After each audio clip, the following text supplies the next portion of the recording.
दोस्तों नमस्कार। एनजेपी हरियाणा की टीम आज पहुंची है गांव शिकोहपुर। ये वही गांव है जहां पर कांग्रेस की वरिष्ठ नेता प्रियंका गांधी के पति और चर्चित बिजनेसमैन रॉबर्ट वाड्रा की विवादित जमीन है। मेरे पीछे आप जो देख रहे हैं यह वह जमीन है रॉबर्ट वाड्रा की जमीन, जिसको बताया जाता है इसको लेकर के विवाद है। इसी ज़मीन को लेकर के चार्जशीट दी गई है। मैं पूरी कहानी आपको बताऊंगा। ये सामने मैं कहूँगा एक बार सामने दिखाएं। पूरा का पूरा ये प्राइम लोकेशन है शिकोहपुर। किसी समय तो गांव की ज़मीन थी, लेकिन आज ये गुरुग्राम में जो जिसको प्राइम लोकेशन कहते हैं, ये वाटिका क्षेत्र है पूरा का पूरा। इधर सामने इस ज़मीन के पूरा व्यवस्थित कमर्शियल मार्केट है, और ये भी पूरा का पूरा अब हम कह सकते हैं कि आने वाले समय में इसको अगर डेवलप किया जाएगा तो ये भी एक तरह से कमर्शियल या जो भी होगा, ये तो डीटीपी कार्यालय ज़्यादा बेहतर जानता है। लेकिन ये है वह ज़मीन है। मैं कहूँगा ये दिखाए एक बार।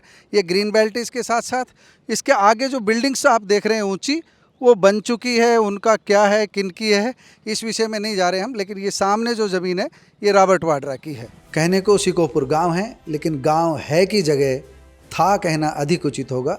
अगर पुराने गांव को छोड़ दें तो इस गांव की राजस्व सीमा आज गुरुग्राम महानगर का वीआईपी हिस्सा बन चुकी है। आज शिकोहपुर की राजस्व सीमा में गगनचुंबी इमारतें हैं, कमर्शियल सेंटर हैं, बड़े बाजार हैं। यहाँ ज़मीन गजों में नहीं बल्कि फुटों में बिक रही है।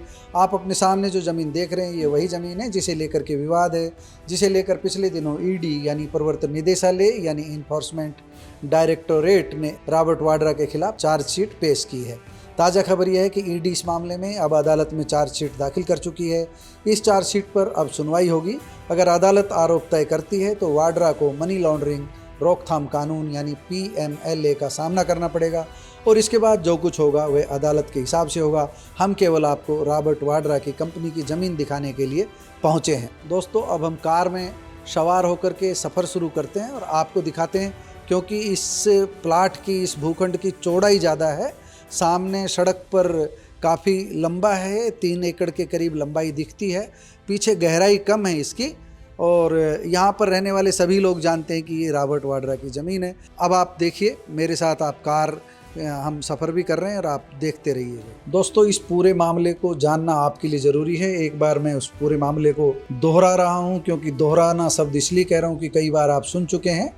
मनी लॉन्ड्रिंग केस में जो चार्जशीट पेश की गई थी उसमें उसे लेकर हम बताते हैं कि ऐसा पहली बार हुआ है जब किसी जांच एजेंसी ने क्रिमिनल मामले में यानी आपराधिक मामले में रॉबर्ट वाड्रा के खिलाफ चार्जशीट दायर की हो। वाड्रा के अलावा इस चार्जशीट में कई अन्य लोगों के साथ कई कंपनियों के नाम भी शामिल हैं। ईडी ने उनकी 37.64 करोड़ की संपत्ति भी अटैच की थी। रॉबर्ट वाड्रा की ओर से कहा जा चुका है वह निर्दोष है, जाँच में पूरा सहयोग करेंगे और अदालत से वह दूध के धुले निकलेंगे। अदालत से क्लीन चिट उन्हें मिल जाएगी। मौजूदा सरकार उनके साथ राजनीति कर रही है क्योंकि वह कांग्रेस से जुड़े हुए हैं, ये बात तो सर्वविदित है।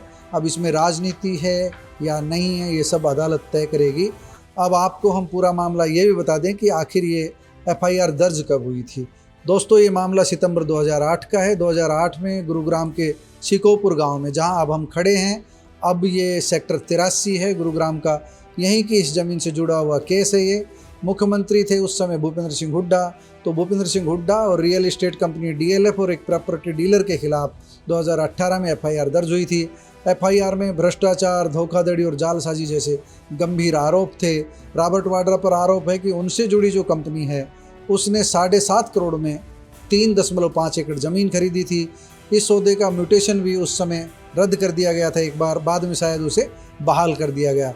उस वक्त प्रदेश में कांग्रेस की सरकार थी, भूपेंद्र सिंह हुड्डा मुख्यमंत्री होते थे, और इस म्यूटेशन को जिस अधिकारी ने रद्द किया था, IAS अधिकारी अशोक खेमका, वह भी अब रिटायर हो चुके हैं, और उन्होंने इस विषय में काफ़ी कुछ कहा था, आप सब जानते ही हैं। हुड्डा सरकार ने जो 3.5 एकड़ ज़मीन थी, इसमें से 2.70 एकड़ ज़मीन को कॉलोनी के तौर पर डेवलप करने की अनुमति दे दी थी रॉबर्ट वाड्रा की कंपनी को। रॉबर्ट वाड्रा की कंपनी को जब इसका लाइसेंस मिल गया था, तो लाइसेंस मिलने के बाद आप जानते ही हैं सब ज़मीनों की कीमत कितनी बढ़ जाती है।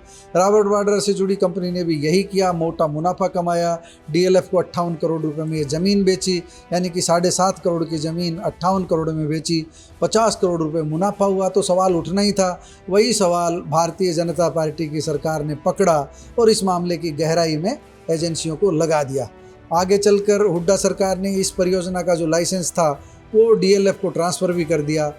इसमें जो आरोप हैं वो हमने आपको बता ही दिए हैं। पुलिस ने 2018 में मामला जो दर्ज किया था, उसी मामले को ईडी ने आगे अपने स्तर पर दर्ज किया और वाड्रा की कंपनी स्काईलाइट हॉस्पिटैलिटी और उसमें रॉबर्ट वाड्रा, भूपेंद्र सिंह हुड्डा, डीएलएफ और ओमकेश्वर प्रॉपर्टीज के खिलाफ मामला दर्ज किया गया। ओमकारेश्वर प्रॉपर्टी के खिलाफ मामला इसलिए दर्ज हुआ क्योंकि उसी के माध्यम से जमीन खरीदी गई थी। जमीन को विकसित करने का, डेवलप करने का लाइसेंस बाद में रॉबर्ट वाड्रा को मिला। आप जो अपनी स्क्रीन पर देख रहे हैं वो रॉबर्ट वाड्रा की जमीन है और फ्रंट जो हमने जैसा पहले बताया ये काफी चौड़ा है, इसलिए जो है काफी कीमती जमीन है। खेमका का दावा था कि स्काईलाइट कंपनी को लाइसेंस देने की प्रक्रिया में नियमों को तोड़ा गया था, सौदा संदिग्ध था, लेकिन उनका तबादला कर दिया गया और इससे ये मामला पेचीदा होता चला गया।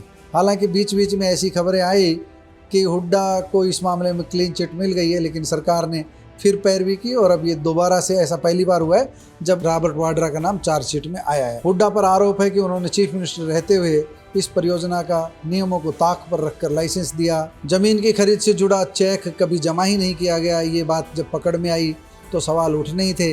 ईडी को संदेह है कि डीएलएफ को मोटा फ़ायदा पहुंचाया गया और उस मोटा फ़ायदा पहुंचाने के एवज में इस ज़मीन की सौदागिरी की गई। इसका सच क्या है ये समय तय करेगा, ये समय बताएगा। ईडी इस मामले में चार्जशीट दाखिल कर ही चुकी है। अब देखना ये होगा कि अदालत से क्या फैसला निकल करके सामने आता है और रॉबर्ट वाड्रा के माध्यम से कांग्रेस पर शिकंजा कस पाती है भाजपा सरकार या नहीं कस पाती है, या रॉबर्ट वाड्रा क्लीन चिट मिलती है रॉबर्ट वाड्रा को और भारतीय जनता पार्टी को मुंह की खानी पड़ती है। समय इसका जवाब देगा। दोस्तों, आपको हमारी ये रिपोर्ट कैसी लगी कमेंट बॉक्स में जाकर बताइएगा ज़रूर। नमस्कार, धन्यवाद।